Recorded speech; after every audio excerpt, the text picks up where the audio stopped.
Welcome to the Endurance Athlete Journey podcast. Join us as we dive into the world of endurance sports, exploring everything from nutrition to training and how these elements shape your everyday life, both on and off the race course. Hosted by Coach Justin, certified run and triathlon coach and owner of Tabula Rasa Racing, along with Coach Katie, a registered dietitian specializing in sports nutrition and owner of Fuel to Run. We're here to share insights and real-world advice to help you thrive on your journey. Here at the Endurance Athlete Journey podcast is where your journey begins.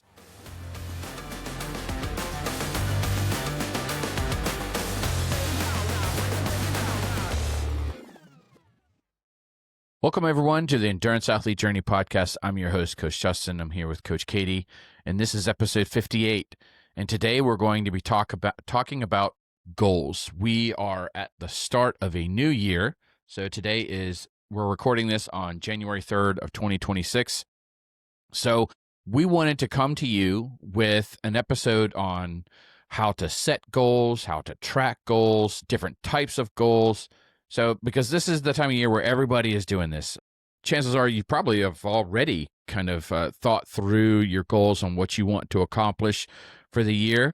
I don't know how it's going for you so far, so maybe you have to rethink your goals already. So this is a very 3 days in, and you're already we're 3 days in, and it's already back to the drawing board for some. But we wanted to come to you with a little bit on just a coach's perspective on setting goals, whether it's just performance or the stuff that is on the outskirts of performance. So the things that supplement and help you to perform could be things like self-care and hydration and nutrition. Even though those things aren't particularly workouts or training related, they support the training that you're doing. And so, a lot of people find that it's those particular things that kind of hinder progress and development over the long run. So we wanted to come to you today with maybe how we set goals and how we work with our athletes, and talking with them on how we formulate goals and make them trackable and achievable and realistic. I think sometimes that's one of those things where we find that could use probably the most work. It's easy to get kind of wrapped up and, excited about a goal that you want to achieve, but setting a timetable to achieve that goal requires strategic thought and implementation. I know, for instance, I had the goal of becoming an Ironman, and I gave myself 5 years to achieve that goal. Now, whether that's a realistic time frame for everyone or not, I don't know, but it worked for me, and it wasn't such that I didn't rush the process. And sometimes we can set these goals and get excited over them to where we kind of are rushing the process and kind of getting the cart before the horse kind of thing. So I think that's where we tend to help our athletes the most, is maybe kind of dialing in those goals and fine-tuning them in such a way that we can enjoy the process and make them achievable, at the same time of not getting burnt out. So we want to thank you guys for joining us on this episode. And let's do a little bit of housekeeping before we get too deep into this. So again, thank you for joining us. If you are enjoying the content that we're coming out with in the Endurance Athlete Journey podcast, please, I hope that you would consider leaving a comment and review to wherever it is that you're consuming your podcast, whether that's on Spotify, Amazon, iTunes, or Apple Podcasts, or whatever it is, wherever they're at. Please consider leaving us a review. We felt strongly from day one to not monetize this podcast, so we have no sponsors and no ads.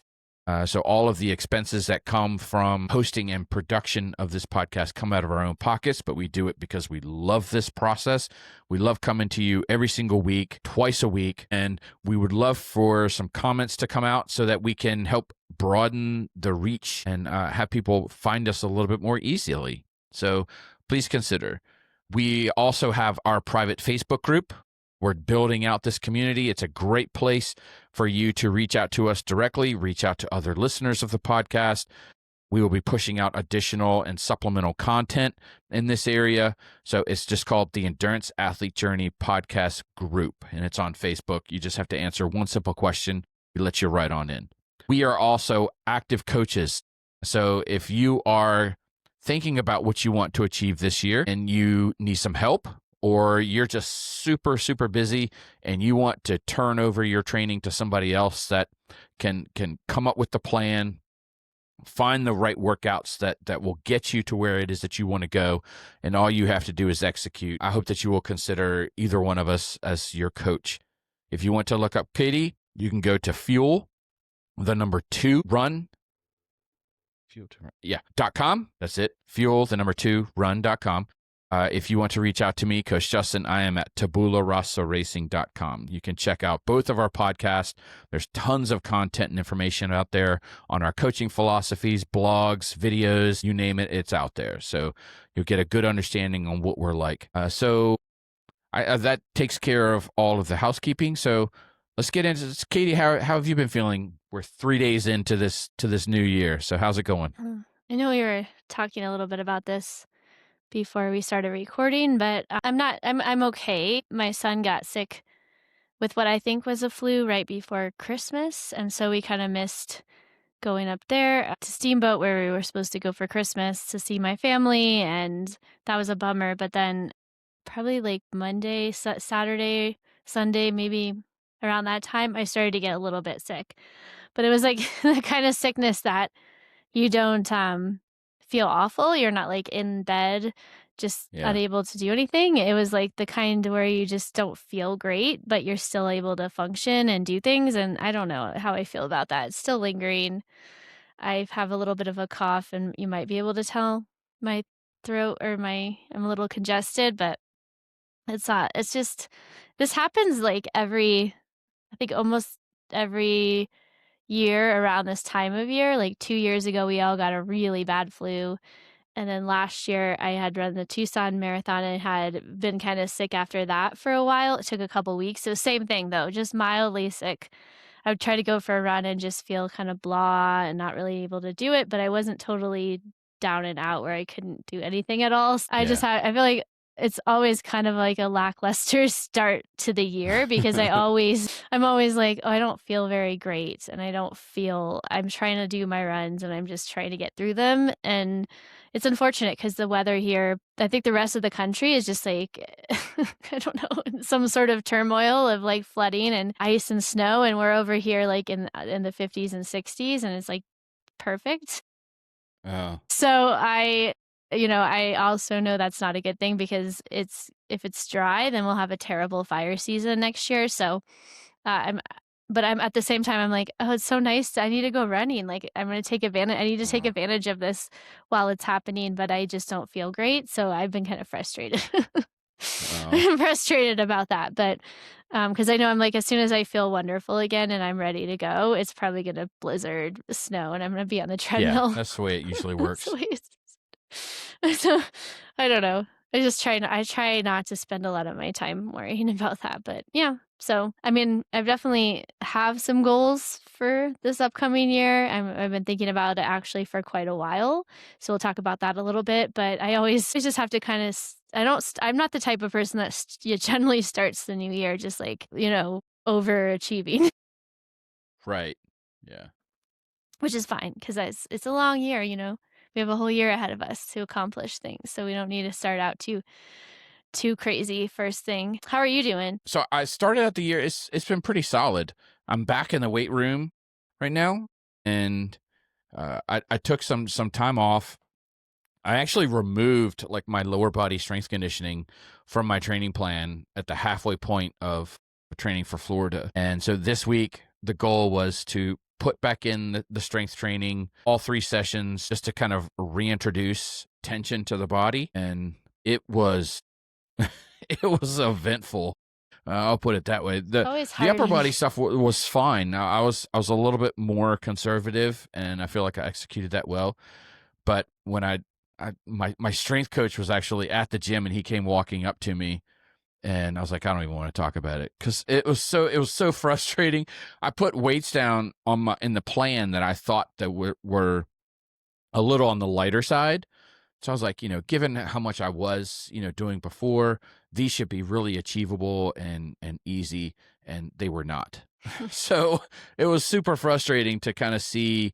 It's like, man, I've lost a lot of power in my legs. And so I started thinking about it, and I was like, well, I was putting in a lot of work on the bike, but you just can't generate that kind of tension, um, you know, Right. on an aerobic workout that you can put on the body just during just an anaerobic, strength training session. So Mhm.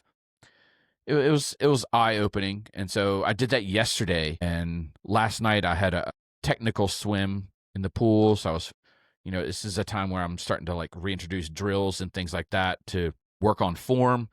And this morning I woke up and my whole body was just pissed off. It's like I know I what I that's like, could I yeah. couldn't touch my quads because they were super sensitive, and now my traps and shoulders are all cooked from the technical swim from last night.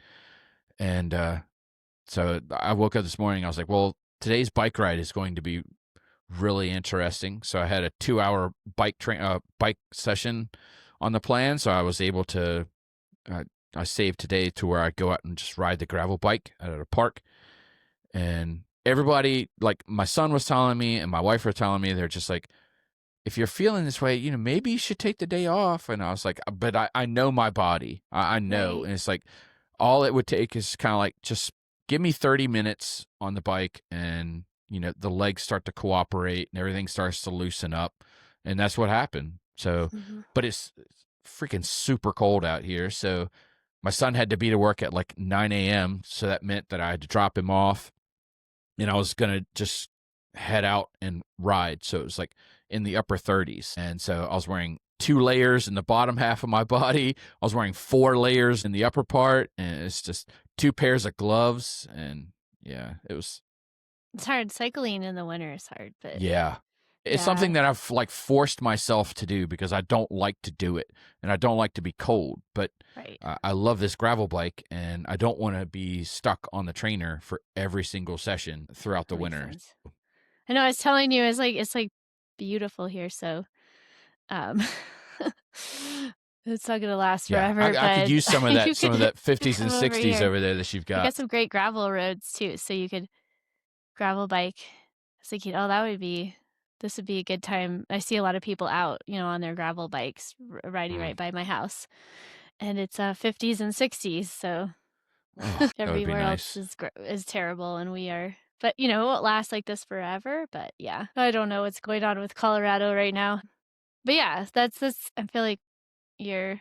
I know where you've been before. Like I've been there before, where I try to add the strength training back in, and I'm like, I'm just gonna take it easy, and then I'm do something pretty light, and then I'm sore for like 3 or 4 days after. Yeah, yeah, I But it know. usually comes back once I get that initial session in of strength training, especially my legs, and then I'm super sore, and then it usually like I don't know if that just like jump starts it, and I feel like I gain my strength back pretty quickly, but yeah, I've been there. So I just think see it, I next think time it's you're in the gym, it'll be better. easier to regain strength than it is to build it. So Yeah, at least that's what totally. I'm hoping for. I think it is. Yeah, I think when you go back, it might be a little bit less rough next time, and then Yeah, you'll be like back at it. So it's just I know from experience that like initial session after taking a couple weeks off after because for like a marathon or a race like you don't really do the strength like during your taper the week before you don't do right. much, and then you don't usually take time off, so there's like 2 weeks or 3 weeks, and that is enough time to lose some like surprising amount of strength, but I think in my experience I've always gained it back. But Yeah, anyways, let's talk about goals. And I think yeah. Let's get into the goals. yeah, I think with goals, like I think a lot of people talk about goals, so hopefully we'll kind of make it talk about goals in a way that's a little bit more interesting or gives you some ideas. So hopefully it's not like the same cookie cutter goal discussion that, Yeah. you might have heard before, but at least maybe you'll bring in some different things that you can think about related to goals and a different way of kind of looking at it. I don't know, do you have any thoughts right off the bat that you want to talk about, Justin? I really want to focus on the difference on, or the importance. I don't want to say difference. The importance of having both quantitative and qualitative goals built into whatever it is that you're trying to achieve. So not everything has to be performance driven. It's not like we're just, I want to hit this number and that number and all this kind of stuff. But what I like to do is build in things that are a little bit softer or less performance oriented and more process oriented. So I think that that's really important because there are things that lie outside of your control that will affect performance. And so if you only have performance related goals, then I think that you have a higher likelihood of being disappointed if you don't meet those goals because there are some things that you may not have been able to control at all. Mhm. So, if you say, I have a goal of finishing on the podium of a particular race or something like that, some of that is dictated by who shows up. Right, So, yes. you could have, an incredible group of athletes that show up that day and they just come out of nowhere. And now all of a sudden you're kind of stuck with something that you didn't anticipate. If you looked back on like previous years and you saw kind of like what the times were that might give you a podium slot and that's how you trained to set you up for success, then you might be a little bit more disappointed. Yeah, you could But have, like, if a phenomenal race, and it you just could so have an happens that there's, incredible like, race, but 3 just people that professionals showed that up. or Yeah. whatever, or whoever Yep. shows up, and you just yeah, that's one that I think you're right. Maybe you can think about, like, you being on the podium, but is that really what's gonna get you through that really cold bike ride session or, like, that Right. really hard session? When you're thinking of goals or what you want to accomplish, to kind of really dig in a little bit more beyond just those sort of superficial, I don't want to say that because, but even like setting a PR is similar. Like there's a number related to it. Like in my case, I Hmm. really would love, love, love, love to have that personal best or that PR in the marathon. But like I have to have something a little bit deeper than that in order to accomplish, to make it worth it or Right. to be able to go out every day. It has to be a little bit something more than just that because you're right. Like on that race day, in that sense, like there's so many things that could go wrong, like weather and, I don't know. Yeah, just there's a lot of variables that could kind of put that goal out of reach for me on that particular day, even if I train perfectly great. And Mhm. so I might be a little bit disappointed, but you have to have something a little bit more deep or a little bit more of that why of why you're going out every day to train. So thinking of it, that way too, I kind of tell people like think of your why. And I know that's really hard to, for me, it's kind of hard to explain what that would be because I truly enjoy, like, the process of training, so for me, it's just kinda, like, on a daily basis, day-to-day basis, like, I enjoy the process of doing the training, seeing how far I can push myself, seeing myself get better day to day, um, and sometimes being absolutely exhausted. Yeah. But, it's the process I enjoy the most, so the outcome would be great, but I don't wanna be so focused on that outcome of whether it be podium or personal best or whatever that is, that's kind of like maybe some of those things are out of your control that, you're not really then enjoying the process of it. Hmm. So that's something to think about too, is kinda like and that type of goal too is more of a outcome related goal. It's a goal, but it's not like, what are you gonna do to get there? It's just kinda like, this is what I want to accomplish. But if you don't have something set up, like those little small things you're gonna do, those process type goals that you're gonna do to get there, then you can have that goal, you're not gonna be able to accomplish it though, because you don't have those like little things, like the day-to-day tasks of those day-to-day things that you're gonna do to make sure you're setting yourself up to actually achieve that goal. So that's kind of where I think I wanted to dig into a little bit more. I think the first step is like, what do you want to accomplish this year? Like, what are you wanting Hmm. to do? Like, and it could be training related, like racing related. It could be something related to professional stuff or your life in general, and setting that out kind of like, okay, this is what I want to accomplish. And then the next step beyond that is just like, that's really where the goal setting comes in. What are the things I'm going to do to accomplish that? And even getting more granular, how much time am I going to spend? Like, how many days a week am I going to be doing this? Like, the smart aspect of that. I think everybody's heard of that. I just said it before and my brain is It's like specific, specific, measurable, measurable, attainable, or attainable. achievable, and timely. I think of it. Some people maybe What's the are R? Is it realistic. realistic? I think, So yeah. I guess achievable and realistic are the same. Is it? What is that one in the middle? Anyways, it's kind of like the specific would be like, what is it you're going to do? The measurable is like how much time you're going to spend doing it, how often, that kind of thing. The realistic part is like, is it something that's like way out of your Yeah. ability? Like, is it really even Right. realistic? Do you have 5 hours a day to spend on recovery or something like that? And then the timely is like, just like, are you going to achieve this over the month? Like, kind of what, or is it like over the course of a week? How many times are you going to do it? Like, or at the end of this training cycle? I don't know. Like, you have like, there's a time you're kind of reassess. Did I achieve Yeah. my goal? Right. Like, every week, are you gonna look back at your training log or whatever and see, like, did I actually do what I set out to accomplish? Or are you gonna kinda do it on a monthly basis, but you're just checking in to make sure you actually achieve the goal? And if not, maybe reassessing the goal a little bit too. So you can I think goals can kinda change a little bit. It doesn't have to Mm. be hard Yep. and like, this is okay, wow, that was way that goal, what my I thought I would have 20 minutes a day to do this. I didn't really, so maybe I'm gonna cut it back to 10 minutes.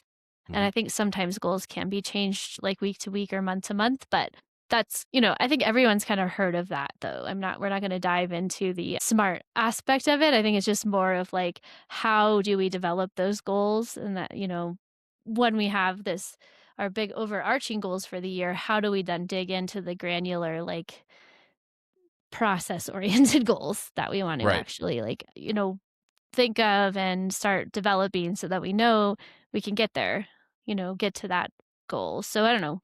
That's what I'm kind of thinking this episode maybe would be more about. I like it when you said that goals can change.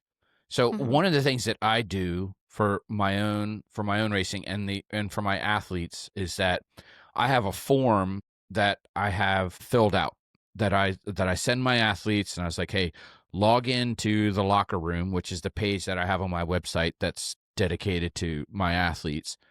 And I was like, go to the goals form and fill that out. And we'll do it before training starts. Mhm. And, I say, I want you to fill out this form and I want you to tell me what your goals are for this race before we even start training. And the way that I have it set up is that I have level 1, 2, and 3 goals. So level 1 is one that you can accomplish. Level 2 is like, okay, what's a little bit more of a stretch from that? And level 3 is like, if you have a rock star kind of day, what does that look like? And Mhm. then I have them fill out this form before training starts. Then the week of the race, I have them go back and fill out the form again because now they've got the benefit of hindsight and say, given how training has gone, are you going to adjust, or do your goals need to be adjusted either up or down? So if training went way better than you anticipated and you saw a lot more development and you were a little bit conservative on your goals, then now's a chance to adjust those up. Or, hey, I got sick for like 3 weeks, and so we lost a huge block of training. I might need to readjust my goals because I don't want either myself or my athlete to go into a race trying to achieve something that is either above them or below them. And Mhm. so that's one of the things that I do Yeah, with so with mine. that's kind of like when like you're talking about kind of like within the race or the goal, the performance goal itself, like kind of setting three, like almost like that A, B, or C goal. Some people, Hmm. although you sort of labeled it differently, and then beforehand, like what do you want to achieve before we even start the training, and then going back. I think that's important to reassess, because Yeah. sometimes it goes the opposite way. Some people have something happen and they can't. They're like, wow, I don't think I'm going to be able to get that original goal, but so I'm going to kind of readjust my goals down or something. But sometimes people are in their training and they have a phenomenal training cycle and they're like, actually, maybe I could do a little bit better than I thought was Hmm. capable of doing. So I think it's always good to throughout the training cycle midway, or maybe you do a half marathon a couple months out from a marathon and you're like, wow, like I'm doing really well. Maybe I could actually run this marathon a little faster than I thought. So, or wow, I had that flu for 3 weeks. It's like it really Right. took me out and I don't know if I'm gonna be able to achieve what I wanted to achieve. So even like throughout the process, changing, goals do change. I like that idea of like those big overarching goals, even those goals can change as we go through the year, and it's okay. Things in life come up, and I know type A personality, which is kind of me and you, I think both. It's hard to sometimes let go of that goal that we set out to achieve when we first started training. It's very hard to do that, but I think for you too, you probably have pretty recent with your foot injury and everything with your half Ironman, I'm sure you had to kinda go and be like, "Okay, now I've gotta reassess the goal Right. because I don't know, how this is gonna go," and that happens. If you can reassess and then try to be able to enjoy the process a little more, I do think that helps a lot. Do you wanna kind of talk a little bit about the actual process-oriented goals? So we've set up our big overarching goals, like Hmm. someone's coming to you and let's say you have that athlete, like I'll throw it back on you. You have that athlete, you have them fill out that form that kind of talks about their goals. And then do Right. you actually discuss with them those more process oriented goals? Like, okay, what do you, because sometimes I think of like when I'm talking with people, whether it's for nutrition, because I set up goals for people with nutrition related goals all the time, or is it training related goals or whatever it be. I always want to ask, like, what are some of the things that you've struggled with in the past? Like, what are things that tend to the barriers? Like, what is getting Yeah. in your way of accomplishing a goal, or has in the past kind of gotten in your way? Or what do you anticipate is going to be the biggest challenge for you, with this training cycle or with achieving this, weight loss goal or whatever they're trying to achieve? Hmm. What is going to get in your way? And what do maybe also on the flip side, like, what are you already doing really well? Like, what are the things you're good at or that your strength, so you kind of have an idea of like, okay, what's going to be the easy things that they're going to be able to accomplish that maybe we don't need to set too many goals around because they're already doing, and what are going to be like the big problem areas. Do you tend Yeah. to do that with people when you meet with them and I kind of work do. with them? I even do it in my own training as well, in my own Uh-huh. development. So, if I'll sit down with them, and I've had this happen quite a bit, where I'll ask them kind of like, okay, what are the goals that you have? And then we have that conversation. I was like, and always the next question that I ask them is, what's your availability? You Mm-hmm. know, how do you see yourself achieving this goal? What do you think is going to be required to achieve that? Because I really want to get a glimpse as to what they think the level of work and commitment is required in order for them to meet their goal. And I listen to this conversation, and if I tend to if I think that they're kind of like on the same page as me and what is going to be required to achieve that goal, then really no further discussion is kind of needed. But usually, and that's usually not the case. What's usually the case is that they will underestimate the commitment that would be required to achieve that goal, and they overestimate their availability. And so, they tend to think that, okay, if they have a particular goal and I think that it's going to require an average of 15 hours a week for training, and they say, well, I think it would take me 10 hours. Well, that's a pretty big gap in where they think is what's required versus what I think is required. And then they're going to come to me. It's like, well, but I can train for 18 hours a week. Well, really, I say, are you sure? And then I'll give them I'll show them a training plan that is 18 hours. And then I was like, could you execute this? I don't want you to tell me that I think I can execute this. I want you to tell me I know I can execute that. Doesn't necessarily mean that they're going to be able to do that every single week, but they're confident in their ability to follow through with that.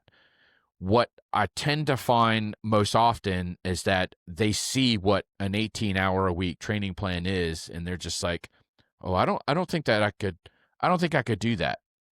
And then I start to tease out information. It's like, okay, well, what other stuff do you have on your plate that you have to deal with? Are you a parent? Do you have a high demanding job? Do you travel a lot? If you don't have any kids, how active are you with your spouse? I mean, do you guys like to travel and do stuff all the time? Do you have a particular day of the week that you dedicate to, like, what would require a rest day for? Like, we have date night on this particular night, or we go out of town a lot on the weekends and things like that. It's this sort of information that starts to feed into the process of, well, their availability to achieve their goal. And then it's my job to bring them to a point where they see what's truly going to be required to achieve it. And if they could do that, and then we have to say, okay, do you still think that this goal is achievable given what would be required to do it and the demands that are on your time? And then we kind of like will fine tune that goal. Doesn't necessarily mean that I don't think that they'll ever be able to achieve that goal, but I think this is where the T of the SMART goal comes in, this timeliness, is that, yes, I think that you can achieve that goal, but you may not be able to achieve that goal this year. Let's say we can probably achieve that goal over the next 3 years, but let's find a goal that we can achieve to this year. And then we kind of like, walk it back a few steps. And I think that this is where, we start to evolve as athletes. This is that process. This is, as the name of this podcast alludes to, is like the endurance athlete journey. So we want to find intermediate goals that will get us to what we consider to be our ultimate destination, that keep you engaged and keep you coming back. I have yet to come across an athlete who, when they met their ultimate like destination goal, just stopped. That's usually not the case, because they're usually so committed at that point and they're bought into the process that they start coming up with more goals after that, because there's always something to do. There's always get faster. There's always more challenges that we can come across, try different things, new things. So Right. Rarely do they just kind of like go kaput. But Yeah, I mean, usually that's the process oriented athlete. They accomplish their goal and they're like, I want to see what I can accomplish more. Whereas I can kind of tell when somebody is more of like an outcome oriented person, they probably have bit off more than they can chew, and then they're kind of like done. I think of one guy I worked with several years ago now. He just wanted to do an Ironman. And that was his goal. And he just set out to do it and he trained for it and he did it and then he was done. Because he never done any other kind of triathlon, but he just had that in his mind. And I don't know how I feel about that. I mean, he did it and he accomplished it. I don't think done another unless he's gone back to it, and I don't know, but it seemed like from my viewpoint of what he was doing, he was kind of like, I'm done now. Maybe he's still doing fitness stuff, but he isn't doing another triathlon, or he hasn't kind of gotten that bug. And so I think if that's what you want to accomplish and you're just kind of like one and done, fine. But I think the people who really enjoy the process the most and kind of love challenging themselves and doing something more kind of are that type of person who they do something and they achieve their goal and then they're like, okay, well, now what? Like, now what can I accomplish? And it might be something like totally different. Like they might have done a PR in a marathon and then they're like, I want to do a triathlon now, or I'm going to do ultras or something, but they're just constantly trying new yeah, things or doing different things. And I think that's a good thing. It's certainly I do. the Yeah, way I would hope it would go for most people, because it is the journey is fun. And I think that's just having those goals makes your life better, and kind of continuously trying to challenge yourself, I think it brings a lot of meaning to life. So one of the things that we were talking about offline that I think is the next logical step in this Mhm. discussion is uh, aside from like just training volume, because the scenario that we've just presented is like, okay, this is your goal. Do you have the ability to just execute the work that is going to be required to achieve this goal? I think that's pretty straightforward. Mhm. The next step is rarely do we see somebody's inability to achieve a goal based purely on work. I think that's more of kind of like the exception rather than the rule. Mhm. I think the more interesting scenario is it's the small things that really keep us from achieving that goal. Mhm. We can talk about it on both of our perspectives on what are some of the small things that you've encountered in your journey that has kind of kept you from progressing like you've wanted, or what are some of your so-called quote unquote weaknesses. I don't consider them weaknesses. It's just what are some of the things that you're less disciplined at. Mhm. I know for me, um, this year when I sat down to kind of do my 2026 goals, I had professional goals on there, like what are some of the certifications that I wanted to get this year, in terms what are like my educational goals, like hey, I want to read a book every single month that's pertaining to endurance sports, to kind of broaden my understanding and knowledge about the sport. Then I have swim goals, bike goals, and run goals for the year. And then I have relationship goals with my wife. So the sport specific goals that I have, I'm not going to go into like what those goals are because that's irrelevant. I think that I understood one of the things that keep me from achieving those goals is my lack of discipline in self-care.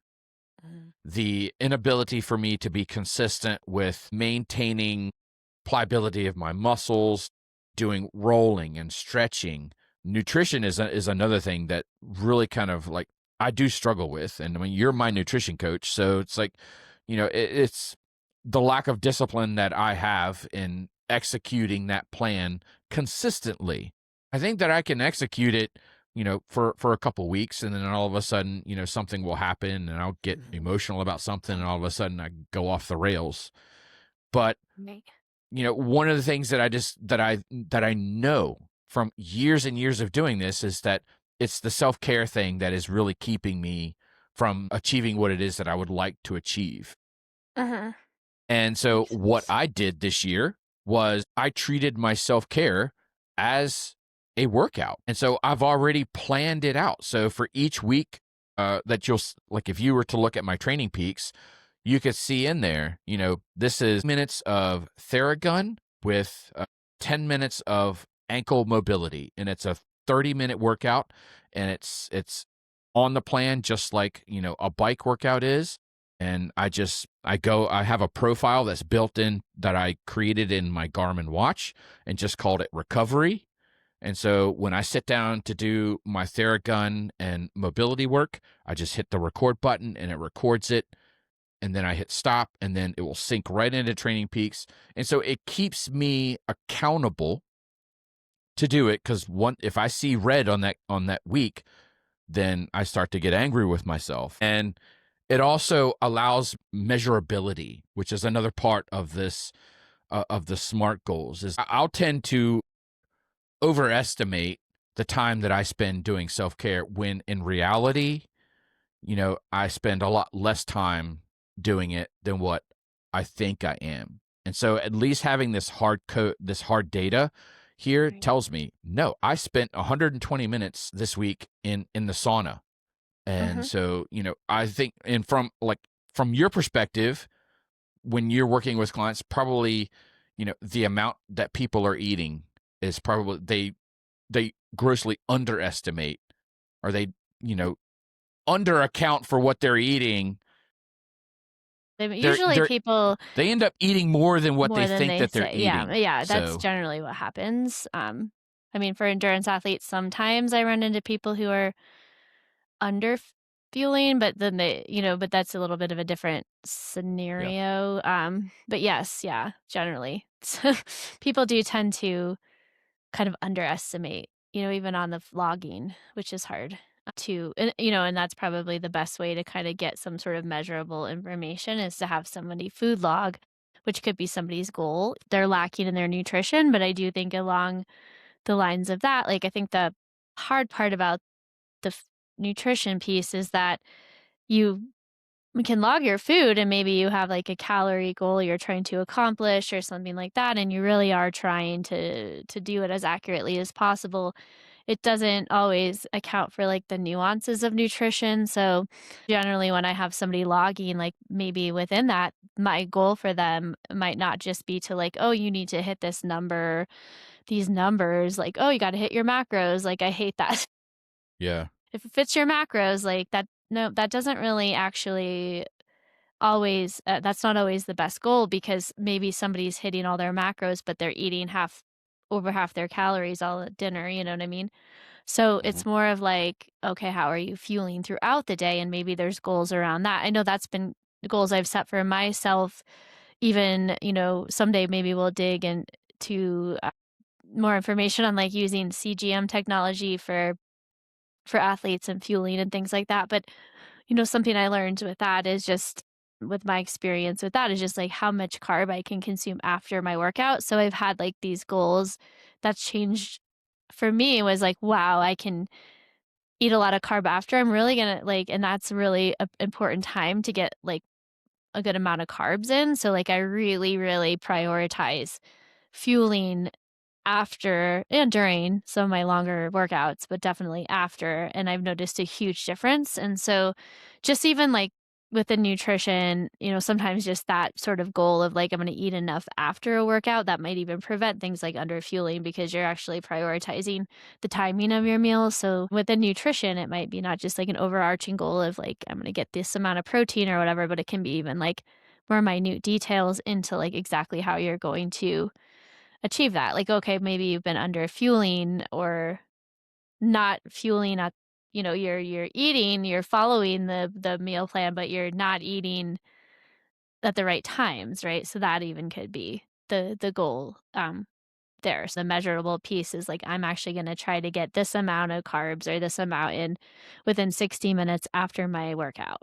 Hmm. So that's a goal, like a smart sort of goal. Well, how much, maybe every day. Like I would encourage you to try to, unless it's like a recovery day and you're only doing a short workout, I would say that would probably be an important thing to try to get every time you have a hard workout or something like that. So that would be an example of like a smart goal around fueling. The way I go about it too, and this is something you're doing, you're like, I have to do my self care. And that's a piece that I think really kind of falls more into like the recovery realm. Hmm. Self care, like taking that time to do the mobility, the Theragun, ice and the heat, although arguably like there may be the heat training may have a little bit of a stress component too. So you have to keep Hmm. that in mind. But Yeah. it is self care. There's a recovery component there. So it's like you're realizing that maybe that's limiting you because you're not able to like fully recover. That's something that you're focusing in. And so you're like, okay, I realize this is an issue. What am I going to do? What are the things I'm going to do to sort of help along my recovery? And you're actually putting it into your calendar and that's how, so you've identified that as a weakness or Hmm. I don't like the word An weakness. I think area it's of less discipline. But that's the thing, I'm not doing my goals, my process-oriented goals aren't going to be like, I'm going to accomplish my training for the week because that's not where I tend Yep. to Same have here. an issue. I'll follow that. I love to run and I love to train, and that is where I'm have no problems usually. Yeah. I mean, unless I'm sick or something, then, arguably I probably shouldn't be doing the training on those days, but, like, I have no problem with that. So I had to sit down. I did some similar process to what you've done and kind of think, what am I struggling with and what do I not like to do? Like what is it that could Yeah. make me better and what is it that I don't like doing? And I'm like, you know what? It's mobility. I Yeah. hate that. I don't hate it. I don't mind it in the moment, but it's like it's hard because I think like most things, it's like finding the time to do it is arguably tough, because it's like if I take 5 to 10 minutes before a run to do some mobility activation exercises, then I have to kind of build in that extra time to make sure I also have time to train or figure that, Hmm. timing issue. And then also, like, at the end of the day, I don't, you know, I'll sometimes do my Theragun. That's not always consistent, so there's room for that as well. But I also don't really wanna do the mobility. It's hard for me because I love to build workouts, like, I like to build in the strength workouts and I like to build the workouts, but I don't always know what to do for mobility. I'm like, "Well, what do I do?" Like, I just don't wanna do anything. I wanna do something that's actually gonna be helpful, and I don't know what that is, Right. and I think that's, like, my barrier is, like, I don't know what to do, so I'm not gonna do it at all. Uh, okay. You know what I mean? Like, I don't know, I Yep. probably could buy a book and, like, there's a like, The Supple Leopard by, anyway, Kelly Starrett. There's lots of, like, books out there that have mobility ideas and things you can do that are great, Hmm. but you have to kinda know what you're looking what is the workout you did and what might you actually benefit from in terms of, like, a mobility session, and so I am not promoting this app at all. Like, I don't have it, they're not giving me money and paying for it. Hmm. So I just wanna put that out there, but I saw this on a podcast, and it was a runner that I watch, not a podcast, a YouTube video. It was a runner I watch, and she had this Go WOD. It's called Go WOD, and it's a mobility app, and she was talking about it, and I'm like, "I'm gonna check that out," I'm kinda curious because it looked cool. And basically what it is you do like a little test, like it does all these little stretches and things that, like how mobile are you? And basically it just proved to me exactly what I already knew is that that is a extreme weakness of mine. I am not mobile at all. And I'm not trying to achieve like gymnastics level mobility, but Hmm. I am fully aware that this is probably something that is either hindering my ability to run even my form because sometimes I'm so tight and my hamstrings are so tight when I go out for a run or just and it takes a while to loosen up, but I know it's impacting my form a little bit and my ability to, like, run well, and I'm worried that that's gonna cause an injury down the road, and so Yeah. I'm like, did that little test, and I'm like, "Oh my gosh, I failed miserably at this." It's just exactly what I knew was gonna happen, and then it gave me more confirmation that this is probably a good goal to have, right? And then it gives you like, based off it, what workout you're doing, or if you're going to do a specific strength session and what types of muscles you're using. It gives you like either pre workout activation mobility session or like after your workout kind of recovery. So it actually has like, it gives you the things to do and it gives you the time to do it. It's just, and there's a video. And that is exactly what I needed. So Yeah. Now the next step is just determining like, okay, how often am I going to do like am I just going to do these activation things on every day or just before the hard workouts? And then I think personally, I'm probably going to need to spend at least 10 minutes every night doing that and then maybe like 10 minutes doing my Theragun. So then I have that build that in somehow. So whether I do what you're doing and put it in training peaks or have a goal, set in that app itself, I'm not sure but I that is my that is identified as something I need to work on, and now I've kind of excited that I found maybe a solution, something that just gonna tell me what to do is what I need. Yeah. Just do this, and then I'll do it, and then I'm happy. So that is one of mine, and the other thing I was talking about for me personally was I mean, hydration, I talk a lot about it. I'm obviously like a nutritionist and I do understand the importance of hydration. So it's a little bit embarrassing in a way for me to admit this, but that is something I struggle with sometimes. I'm sometimes really good at it when I'm training and in the summer, a little better at it. But what happened was I recently went into a doctor's visit, had some labs done, and I had some interesting, like a elevated BUN, which is a blood urea nitrogen, and that's a common thing for athletes, especially if Hmm. in lifting. So it's not that surprising, but my creatinine was a little on the high, not high, but a little on the higher end of the right range. And then my glomerular filtration rate, which is just a measurement of kidney function, was a little bit low. Not low, like I have a kidney like disease, but it was just and then my blood pressure was, like, on the low end, so the doctor was kind of like, "Yeah, I think perhaps it could be related to hydration. I hadn't been hydrating as well as I could have in the days leading up, and I'm like, okay, that's another thing. I need to be consistent about it. I can't be like willy-nilly, like I'm hydrating really well these few days and then I kind of like have a really busy day with work and I totally blow it. So that's another thing I've identified as like consistent hydration. Yeah. So those are two that, and how I'm going to measure that, I'm still kind of like formulating a plan because there are days I'm good and days I'm not. So how am I going to actually like write it all down or measure it and make sure it's something I'm following? I'm still kind of trying to figure that out. But those are two for me personally. So I just kind of been thinking, what are the things like just in my recent experience or just in general do I know I'm kind of failing at or just not being consistent at that might actually make a pretty big difference in my performance?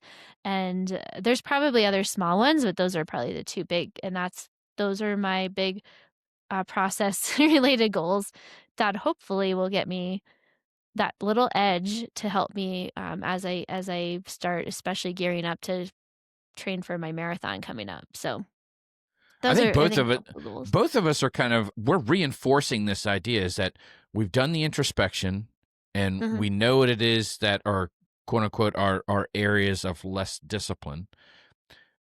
And we're both at the point where it's just like, okay, now we need something that makes us accountable. mhm.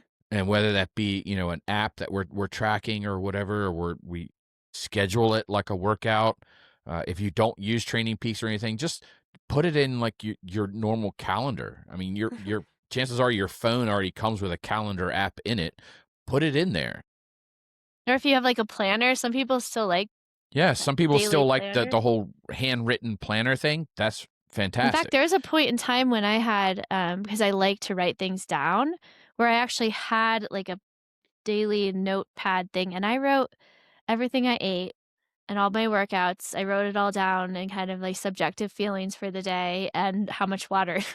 I had a lot more time at that Yeah, point in my life, but I felt like that was really gratifying because I was like, I could actually like think about my day very like introspectively. Like this is, yeah, kind of throughout the day. And then at the end of the day, and that could be, although time consuming, and I didn't really always know, like, I didn't have the information of, like, how much calories or protein or anything I was eating because I wasn't actually, like, calculating that out, but I could look back, and I think with that, because I have the knowledge I have, I could tell what, did I eat enough or hmm not or whatever.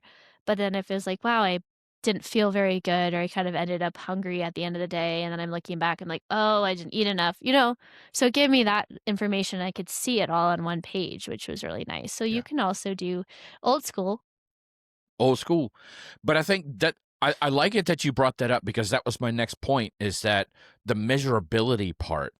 You have one of the things that I know just from my own experiences is that I tend to over measure. It's like, oh, I'm going to track my food and I'm going to track every single thing that I put in my mouth and I'm going to do it. And I put no time limit on it. It's like I Mhm. think that I'm going to do it indefinitely. But then what ends up happening is just like by the third day, I'm just like, I'm done. So, You you know, know, yeah. I think that it's important if you spend all this time formulating the goal and you spend all this time implementing a process that keeps you accountable, you have to find a sustainable way to measure it. And it doesn't necessarily mean that you have to measure it every single day. So, like one of the things that we were talking about offline is that if you said that staying hydrated was an area that needed to be more disciplined for you, then I suggested, well, rather than logging it every day, think about those days where it's more of a struggle to drink and make Mhm. those days be your logging days. Yeah, and If having you like a know, plan for yeah, those days too, like right. okay, I'm gonna have my water bottle that's measured, or like it have to have a straw. Like if it's like easier to just drink from a straw real quick versus like hmm talking to someone and you're gulping down a big water, like is what's gonna be, am I measuring it somehow? I like that you brought that up because I think with the food logging too, like maybe you're not, maybe it's just, I tell people I work with a lot, like I don't know if I necessarily need you to log every day, but I really want you to log like those days where you have like a long run. I want to see like those days that are probably going to end up being under fuel days or days that you're not fueling at the right time or something that could, be problematic, like your big workout days, not, or just picking like, okay, I want you to pick 3 days this week. And, we're going to kind of alternate throughout the weeks what those days are for the next couple weeks, maybe what those days are. So maybe you do log a recovery day because it is kind of interesting to see what happens on a recovery day. Maybe you're like really hungry on your recovery day because you didn't eat enough the day before when you did your long run. And that's all very interesting. So I think, but having the goal of logging every single day can be so daunting Yes. that it may not be realistic long term, but I do think it is realistic maybe to do minimum 2, maybe 3 days a week and kinda alternating what days, and then you do have to kind of remember that's the hard part when it's not always the same days every week is kinda remembering to do it, so maybe you do I mean, I use my Google Calendar for a lot, and I will put a task in there, so that's maybe where you use your calendar, you put a task reminder, log food today, and kind of plan it out. What days are you gonna log over the next couple of weeks? And then you're using, Yeah. like, technology to remind you to know. For me, it might be, like, for that hydration piece, just looking ahead at my schedule and being like, "Okay, what days do I anticipate are going to be my struggle days?" Like, when Yeah. I have back-to-back appointments where 'cause when I do have client appointments, first of all, I'm usually try to be very present, which is a good thing, but sometimes that means I don't think about things like hydration, and when they're back to back, I could be go through most of my day not hydrating well enough. So kind of putting that reminder in there and then having those, maybe even reminders in between Yeah. drink, or whatever I need to do, maybe setting that in my calendar, in my Google Calendar where it actually like notifies me like, hey, you need a drink or something like that. The other thing too with like the mobility and the recovery piece, I think that we've talked about is, kind of thinking about what you can fit in. And I think that's where goals can be adjusted. Like I was saying, I want to do a certain amount before and then 10 minutes at the end of the day. I think that's realistic to do every day, but maybe I find that I can only do that 5 days a week, So it's like, okay, well, I'm Yeah. going to adjust it. Or maybe I find, wow, I'm actually really getting a lot out of this. I want to add more in. So but if you're fighting, you're not achieving that goal. That's where I think that timely piece comes in too, is like kind of at the end of the week, looking back, is there red, in your schedule, Justin, you see, is there going to be red days where you didn't do Yeah. the recovery? So maybe do you need to like kind of identify what was it that caused you not to achieve it that day? Was it just a weird one off thing or was it that that goal was just too much? And do you Yeah. need to adjust it? So as long as we're not giving ourselves a pass, like, oh, it's just too hard to do this. So I'm just not going to do this goal anymore, and I think that Yeah, can happen too. in those types of situations, I'll go back into my training peaks and I'll look and see, are there any of those red recovery sessions? Are they always on the same days? Is there some kind of pattern that I'm starting to see? And maybe I was a little bit too ambitious on what I thought that I could get done. Was I too ambitious in my availability? And I need to be a little bit more realistic after I've implemented the process. Is the process working or not? So it's like, then you can start to move things around. And it's just like, okay, well, if I'm doing recovery stuff, 7 days a week, maybe that's not absolutely necessary for a long term. It might be necessary for, let's say, I'm going to use this method for 2 months and I'm going to be consistent. And at the end of the 2 months, I'm going to evaluate. It's like, okay, is the 7 days a week recovery stuff needed now? And if it's not, then I can find what are those days that were the most challenging, and then maybe move those things around or remove that recovery piece out to free up a little bit in the plan. And you're just like, Mhm, okay, well, now I only need 6 days, and so eventually you're going to work your way down to a maintenance schedule. But the first part of it is the most challenging, where the more volume is required for that particular focus. And as you start to create the elasticity in the muscle and you're relieving tension off of the tendons and things like that, it's not going to be necessary indefinitely.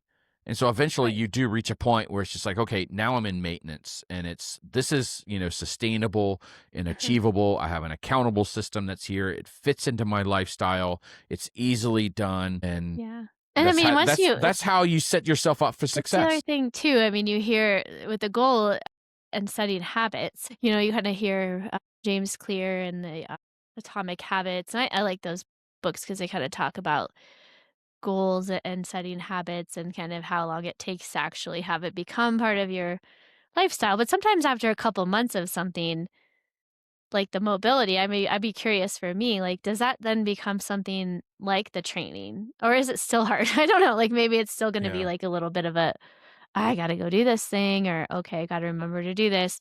Or does it become more of a habit? Now it's just kind of something I do before bed. Like, I'm curious, that'll be interesting to see it after doing it and setting that intention and working my way and doing that for a couple months.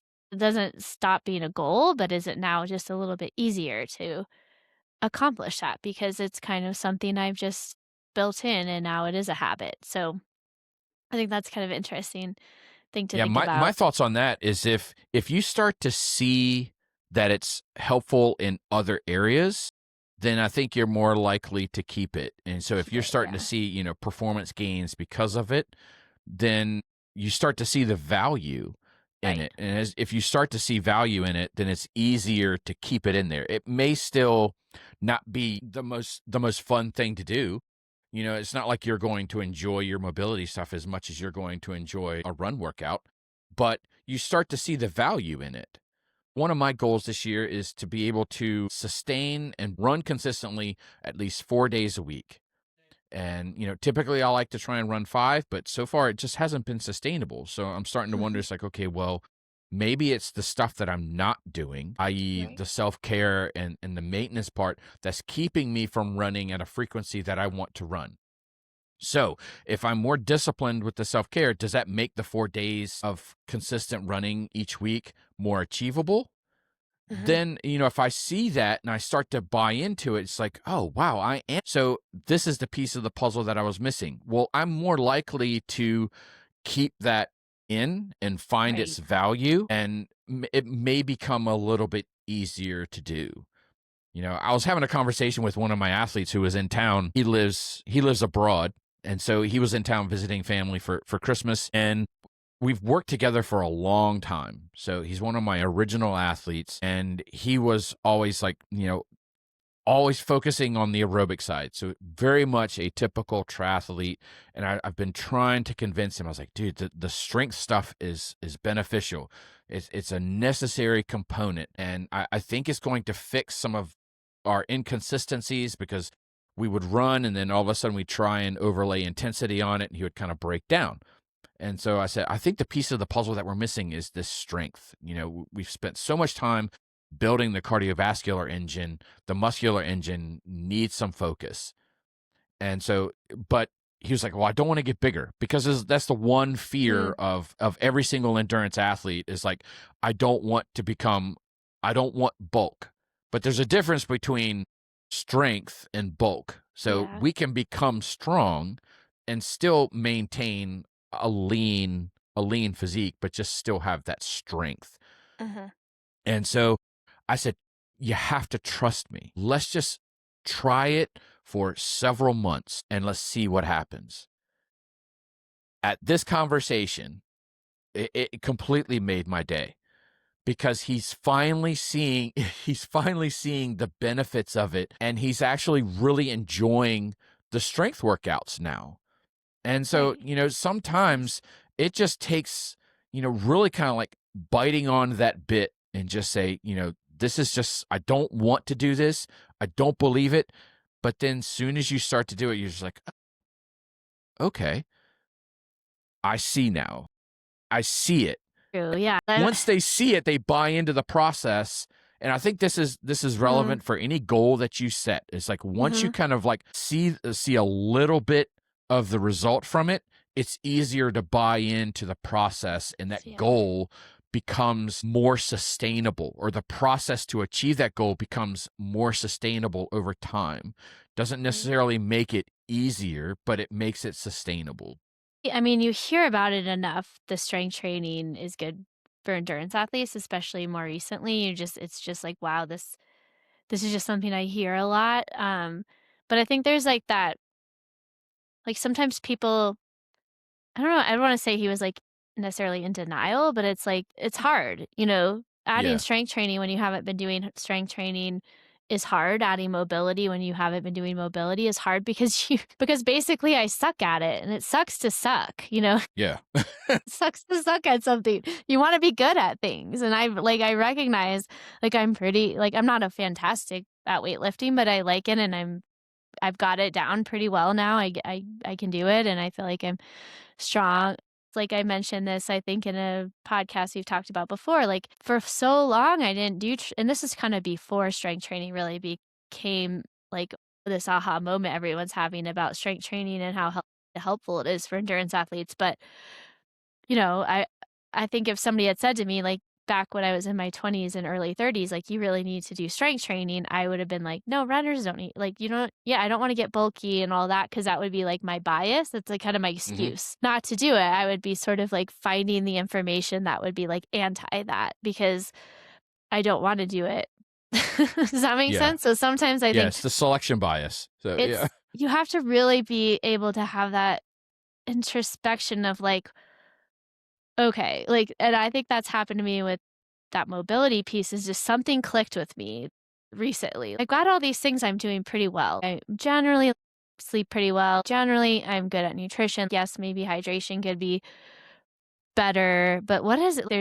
I know there's something in it, and I've got to just kind of face it. It's probably like this one piece and probably a little bit the recovery with the mobility, like the Theragun and things, which I am on and off about doing, but it's okay.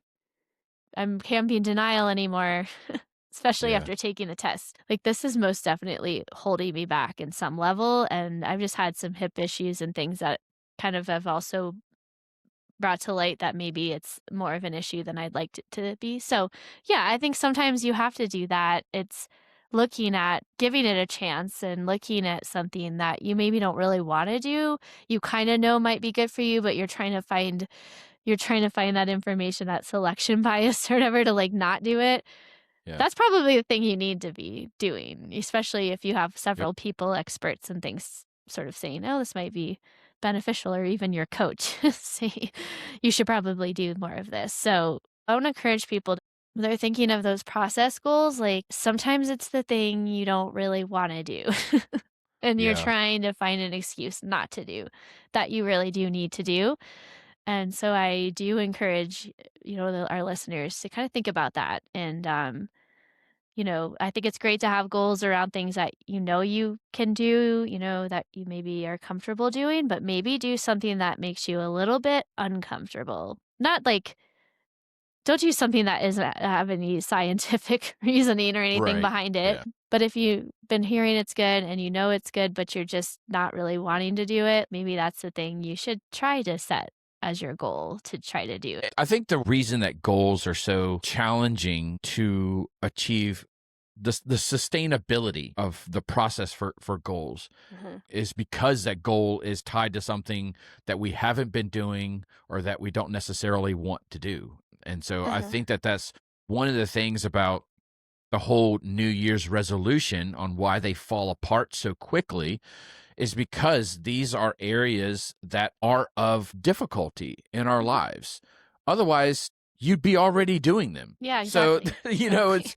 so it makes complete sense on why, by February, most New Year's resolutions are kind of like already brushed off the table Right, that's a good point. because, Yeah. you know, not completely disregard, that most of the time the implementation of the process to achieve those goals may need some work. But the Uh-huh. fact that you identified the goal, the reason that you've identified that goal is because it's something that you haven't been doing and need to do.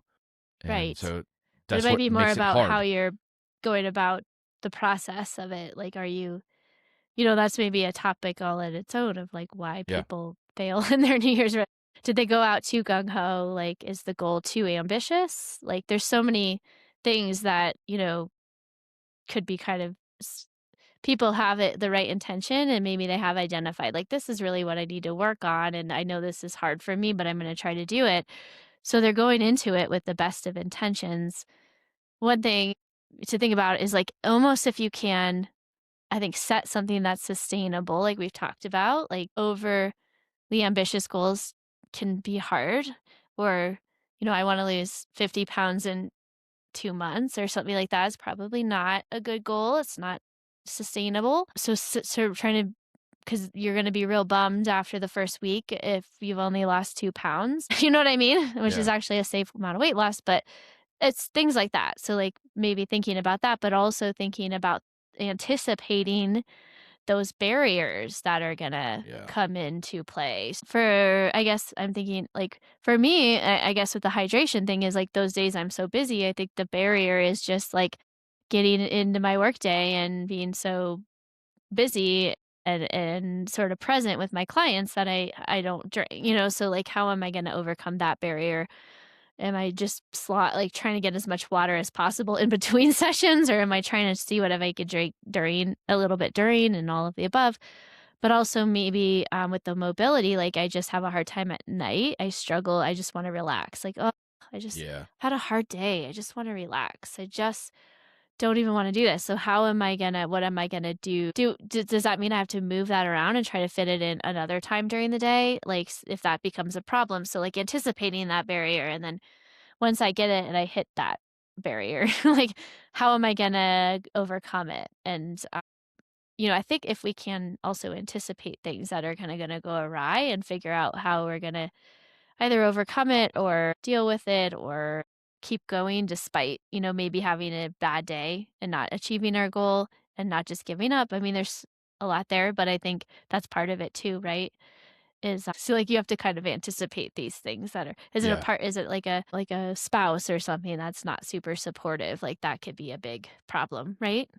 Like, Yep. somebody's over there saying, "I don't why are you trying to lose weight?" or "Why are you trying to train for this?" Like, "Why don't you just watch TV with me? I don't wanna why are you going out for a run?" Like, that kinda thing. That's like, an unsupportive person in your life can be a huge barrier. So, like, I'm not saying get rid of that person, but No, but you have to figure out a way to overcome it. yeah, like, what are you gonna do? And, just how are you going to handle that situation when it comes up so that you have a plan going into it and you're not having to think on the fly on, like, okay, how am I going to, now I'm in the situation. Now I got to figure out how to get myself out of it, or, how to still maintain and sustain the process that I'm trying to Uh-huh. implement in the face of this challenge that I now have. Right. So yeah, I mean, same goes for racing. I mean, when I sit down and start thinking about a race in particular, or I'm talking to an athlete and we're preparing for a race, we'll sit down and we're just like, okay, we're just going to come up with plans on Uh-huh. on stuff that could go wrong. So Oh, it's right, like, yeah. when you're faced with this, what are we going to do if this scenario develops? I'm not saying it in terms of like, now we have a list of worries. I'm Uh-huh. not I'm not saying that. This is strategic, thought out plans for things that are realistic and have a high probability of occurring. So it's like, you know, what happens if you have a flat tire on your bike? What is the process that you're going to go through? That means Have that you maybe we need practiced we need changing to your tire? practice Like, changing tires. So that tells me, okay, now we've ironed out that skill. Now it's no longer a concern because we have a plan that's right. already in place for when it happens. So Or you when you're miss your faced, water bottle or something, like, yeah, what are if you you gonna do? drop Yeah. your water bottle, what's the plan? Or, Mhm. it's, where are you on the course? Are you at the front? You're just now starting the bike course and you drop a bottle, go back and get it. Uh-huh. But if you're now like on the tail end of the bike course and you drop a bottle, it may not be worth the effort of like turning around and going Round, back yeah. and getting it. So you have the same scenario, but we have two different possible plans in order to overcome that challenge. And it's just a function of, where are we in this race? And so when you face these goals, And you need to really kind of think through. It's like, okay, well, what happens if the kind of scenario takes place? What happens if I have to work late and you've Mhm. scheduled all of your mobility stuff to be in the evening and you have to work late, or What happens when everybody had Theo's sick or my son is yeah, or Theo's sick? Like, sick, how am I gonna or get my you training haven't you in haven't or done my the food mobility? prep, and Yeah. so you Yeah. have to cook dinner that night. Mhm. What are you going to do? Right. So it could be like, okay, well, maybe on those days that I anticipate a high probability of that occurring, maybe I front load my mobility to the morning, Uh-huh. or something like that. Or you say, well, on those days, I'm going to show myself some grace and, say I missed it today, but tomorrow is another Tomorrow I'm gonna day. get back up. Yep. That's a viable plan as well. Yeah. But And that's what I the think people miss is they have yeah, this, the like, "I do it concern every is that day." it starts Yeah. to become a pattern. Yeah. So it's just like, Exactly. okay, well, you can show yourself too much grace and now you've given yourself an out. But, Yeah. And that you I know, think that happens a lot. So it's that plan of yeah, like, okay, I was able to do it today. Like, wow, how am I gonna get back on track tomorrow? Like, yeah, because that happens. I think that's how people a lot of times, especially with like weight loss goals or nutrition related goals, they kind of slip up one day and it's can kind of escalate. It then becomes 2 days and 3 days, and they're not, yeah, um, and it's just even allowing yourself some grace and then kind of like, okay, how am I going to get back on track tomorrow? Okay, we had to order pizza because it's just like today there was some crazy things I didn't anticipate. All right, not a big deal. It's just one night, tomorrow I'm back on track. And I think people need to also, but kinda give themselves the grace, but at the same time, figuring out, like, having that already thought out, like, "If this happens, I'm gonna be kind to myself, but the next day, I'm gonna be right back yeah, on track. I'm not gonna let that be my excuse. Oh, I failed, so it must be a failure. I'm gonna just let go of this goal," and that's I mean, sometimes we're our own worst enemies, unfortunately, and so I think even anticipating that that's gonna happen and that, those days are gonna happen where things are out of our control, how are you gonna bounce right back. Where maybe yeah, you miss a workout or something like that, like, because your son was sick or you had to go pick up him from school early, and I don't know, things that happen, and then it's like, "Okay, well, I didn't get the workout in today, like, I'm gonna have to move some things around, but how am I gonna get this back on track tomorrow?" And I mean, I do that all the time just because I'm used to it, but, I think that's just something um, especially for that specific goal, like the mobility on a day like that, how am I yeah, yeah, how am I gonna get that in or move it around or something? So, yeah, I think those are all things that are helpful to think about. I think that what we've kind of illustrated in our discussion today was more, okay, you got your goal, but it's not so simple. It's just setting the goal, right?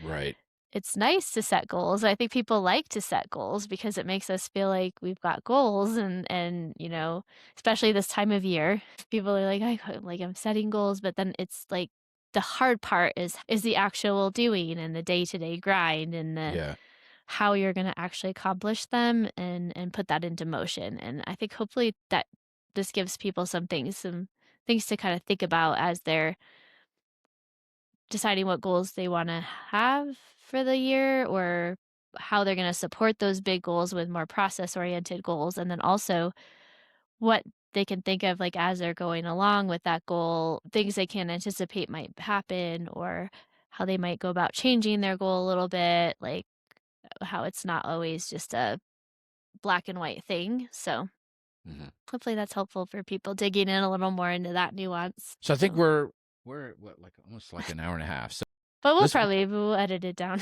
yeah, a little bit. it'll get whittled down. But do we just want to like polish this up and just Yeah, sure. I think that's all enough. right? I don't know if I I have think this much is more to good. say. Yeah. No, I think that we're going to come up with a follow up episode because it's something that I definitely feel strongly about as I've been watching people execute their New Year's goals. They like And started so, with like 20.26 miles on yeah, the first day. yeah, they're just Yes, like, sir. I'm just now getting back to running, and I ran 6 miles today, and I haven't ran in 30 years, but I ran track in high school, and they Yeah. graduated like 50 years ago. So I think that's going to be an Not interesting that discussion. not And I that you think it's can't worth run having. that like on the first day. I'm just Yeah. I just feel like people jump right in. They're super ambitious. I want to thank you guys for joining us. If we appreciate the support that you guys continue to share the podcast. Again, if you have enjoyed the content that we've come out with and that we have been producing for almost a year now, please consider leaving us a review and a comment on wherever it is that you're consuming your podcast from. Those are greatly appreciated, and we thank you so very much. Until next time, I've been your host, Coach Justin, along with Coach Katie here at the Endurance Athlete Journey podcast. We will see you all again next time. Thanks, Katie. Talk to you later. Bye. Talk to you later.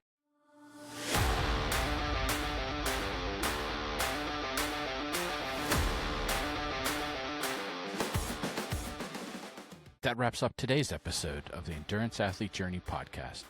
Endurance sports have a way of teaching us patience, humility, and resilience, lessons that carry far beyond the workout. Progress in endurance sports doesn't come from shortcuts. It comes from consistency, discipline, and doing the work when it's not glamorous. Wherever you are on your endurance journey, keep trusting the process and honoring the work you put in each day. If today's episode resonated, please subscribe, leave a review, and share it with someone to help on their endurance journey. Don't forget to join the conversation on our social sites to help build and foster a community where we all learn and support one another. We'll be back with more stories and insights from Coach Justin and Katie. Until then, visit the podcast website at theenduranceathletejourney.buzzsprout.com for more episodes from the Endurance Athlete Journey podcast. Have questions or comments about the podcast? Feel free to send us an email at theenduranceathletejourney@gmail.com. For all things coaching, visit Coach Katie at fuel2run.com and Coach Justin at tabularossaracing.com. Again, thank you for listening to the Endurance Athlete Journey podcast, and remember to find joy in the journey.